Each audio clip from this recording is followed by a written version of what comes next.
धन्यवाद आमा तपाईलाई यो फुलसरी फुलेको जीवनलाई तपाईले अँगालिदिनु भयो। आज तपाईकै माया र तपाईकै सहाराले बाँचिरहेको छु। चलिरहेको गाडी जस्तै जिन्दगी चलिरहेछ। आज तपाईले यत्रो हुनेसम्म सङ्घर्ष र दुःख मेरै लागि भोग्नुभयो। त्यसको लागि धेरै धन्यवाद र धेरै माया छ। बुझाउन सकिएन होला कति कुराहरूमा तपाईको मन र तपाईको चित्त दुखाए होला मैले। त्यसमा म क्षमा माग्न चाहन्छु। यो नीलो फुल फुले झैँ तपाईको जीवनमा धेरै राम्रो कामहरू भएको होस् र तपाईसँगै उदाउन पाएको होस् भन्न चाहन्छु आमा।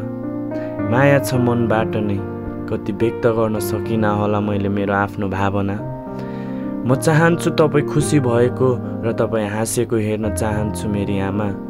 म तपाईँले कहिले रोएको देख्न चाहदिनँ। यो मेरो मनबाट नै तपाईँलाई धेरै माया र आदर व्यक्त गर्न चाहन्छु मेरी आमा। I love you so much. I love you, I love you, I love you so much मेरी आमा।